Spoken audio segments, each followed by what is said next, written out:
What's up, YouTube? So we are back on another adventure with Ups and Downs Las Vegas. Thanks for tuning in. We're super excited. We're on the road today and we cannot wait to share with you guys where we are. Check this out.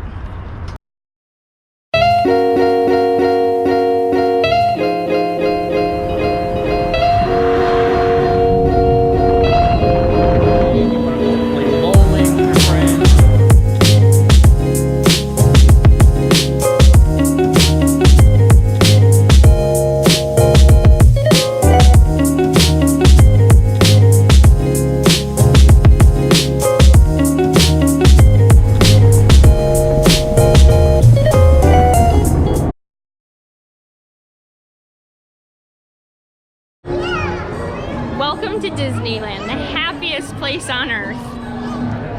Anyone that's been at Disneyland can tell you that from the moment you step foot through the gates, there's something magical about the entire atmosphere there, and you can really feel it when you're walking down Main Street. We started the day with a character breakfast at the Storytellers Cafe at the Grand Californian. It's easy to see why they're so popular.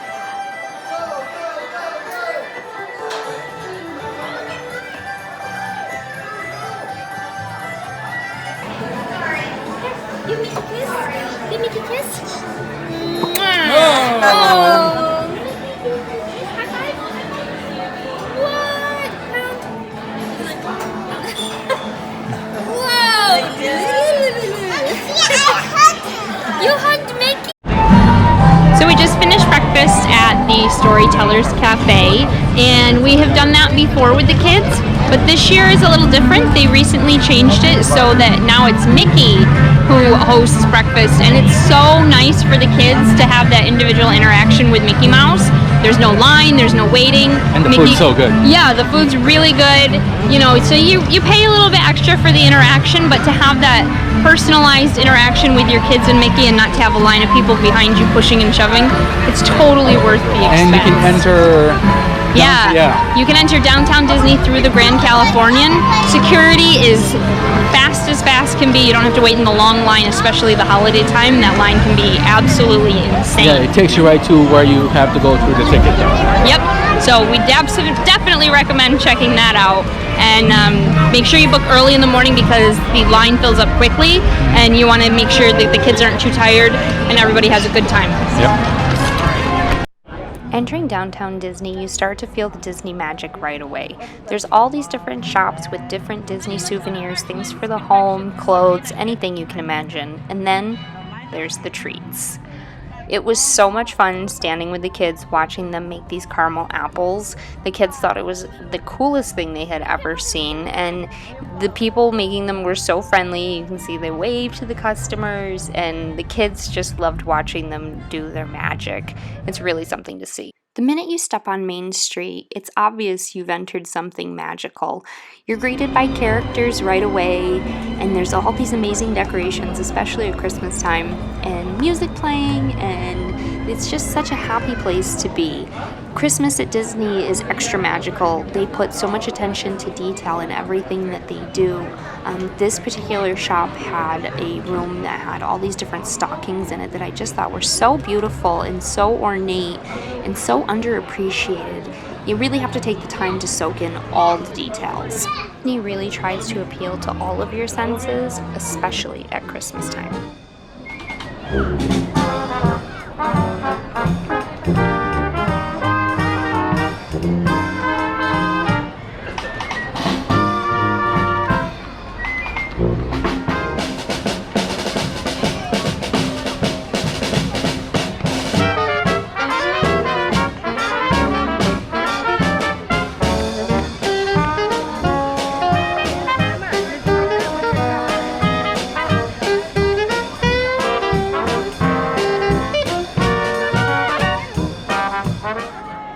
part of Fantasyland is the King Arthur Carousel, and this was inspired by Walt's daughters.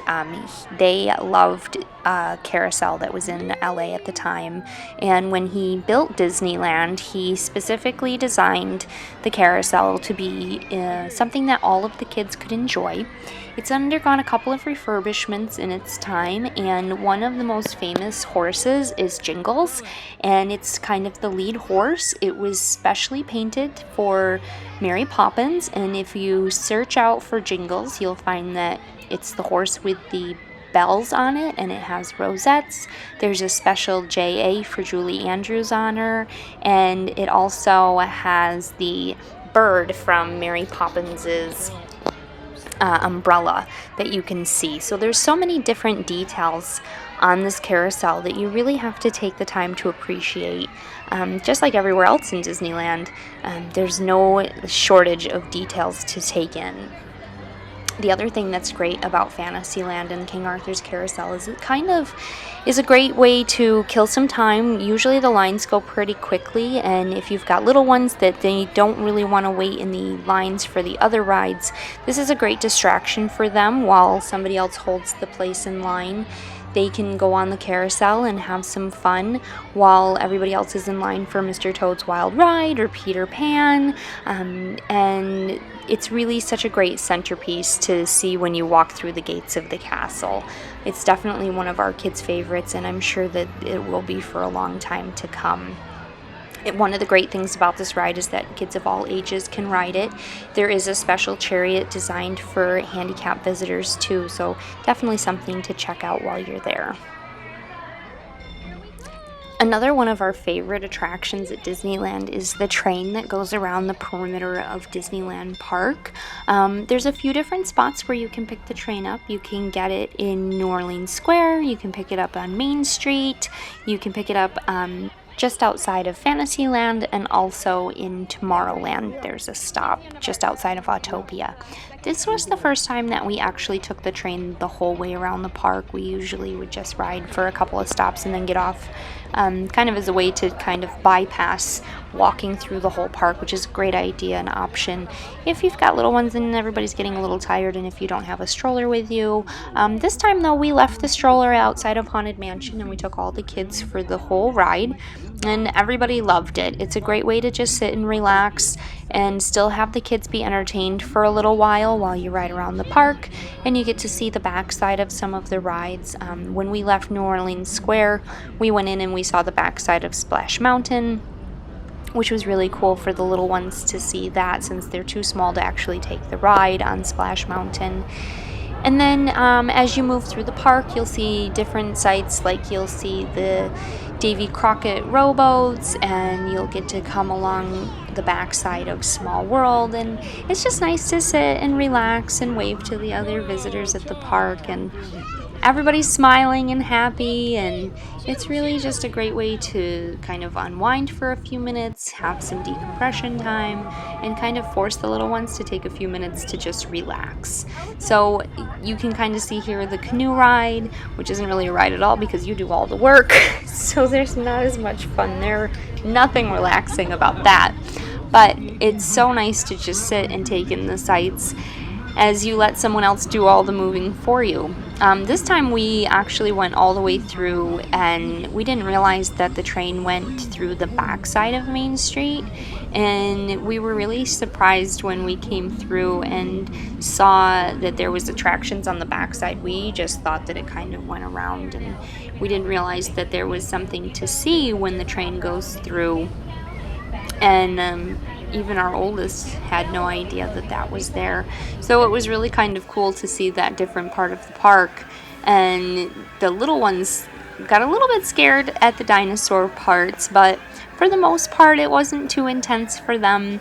They just covered their ears and closed their eyes for a few minutes. But in the summer this ride is really great too because it's air conditioned in certain parts, like this part here with the dinosaurs. It's nice and cool inside, so if you need to get out of the heat for a few minutes, just grab yourself some beignets at the Mint Julep bar and hop on the train, and you will be relaxed and cool in no time.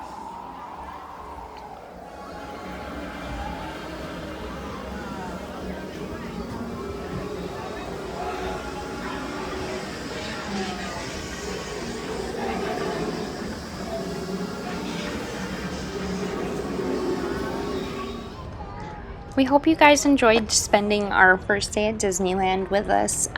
We did so many things that day, but we really kind of took it slow for us for our first day at Disneyland, but we knew we had 3 more days to enjoy everything, so we didn't try to squeeze too much into one day. That's kind of a mistake that people sometimes make, is trying to put too much into one day. But one of the things that we did do quite a bit of, we're going to show you a lot more of in our next video. There was so much content that we really couldn't fit it all into just this one video, and we really wanted to showcase a lot of what Disneyland has to offer, especially during the holidays. It's such a magical time of year there. But just to give you a little sneak peek at what we have coming up for you, check this out.